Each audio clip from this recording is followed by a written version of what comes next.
এটা কি মা? আমি যে অফিসে চাকরি করি সেই অফিসের সিকিউরিটি গার্ড বাবা। এই যে শোনা বাবা সাথী, সাথী সাথী, এটা কি? এটা কি? এটা কি? 35,000 টাকা বেতন পাই, নিজের জন্য 5টা পয়সা খরচ করি। আমার বড় ভাই চলে যাওয়ার পর আমি বলছি বাসার খরচ লাগুক, মায়ের ওষুধ লাগুক, আব্বার চিকিৎসা লাগুক, তোমার খরচ লাগুক, সব খরচ আমি দেখলাম জানবো। বলছি আমি আম্মা, বলছিলাম আমি, বলছি আব্বা, বলছিলাম না বাবার গায়ে সিকিউরিটি ড্রেস। আমার বাবার গায়ে সিকিউরিটি ড্রেস কেন? আমার অফিসের গেটে আমার বাবা সিকিউরিটি গার্ডের ড্রেস পরে স্যালুট দেয়। কারণ তুই ঘরের সব খরচের টাকা আমি তুলে দিই।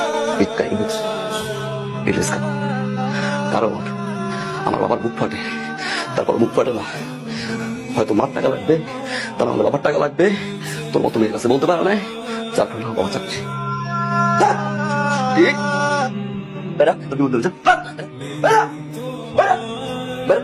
আজকে থেকে তোমার ছেলে একটা ছেলে একটা ছেলে থাকার। আমি তোর বাপ, আমি এখনো মরি নাই। আমি রোজগার করি আর না করি, এই সংসারের আমি প্রধান। এই সংসারে যা কিছু হবে আমার সিদ্ধান্তই হবে। মারে সন্তান যদি কোনো ভুল করে, অন্যায় করে, বাপ মাকে তার খেলায় দিতে পারে।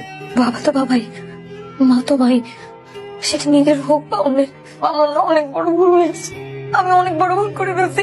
আমি আপনার আমার অনেক অসম্মান করছি, আমাকে মাফ করুন, আমাকে মাফ করে দেন। ভাবির সাথে জিততে গিয়া নিজেই হয়ে গেছি, আমি জানি না। আপনারা মাফ করে দেন, আমার নিজের দায়িত্বটা নিজের পালন করা উচিত ছিল। আপনারা মাফ করে দেন আব্বা, আমি বুঝি নাই। আমি এখন বুঝছি অন্যের বাবা আমার কষ্ট দিয়ে নিজে বড় কেন ভালো তো বাবা যায় না। আপনারা মাফ করে দেন আব্বা, আপনারা মাফ করে দেন। আম্মা আম্মা, আপনি আমার মাফ করে দেন আম্মা। আমি আপনাকে অনেক অসম্মান। সন্তান ভুল করলে বাবা মানুষের মাফ করে দেওয়া, মাফ করে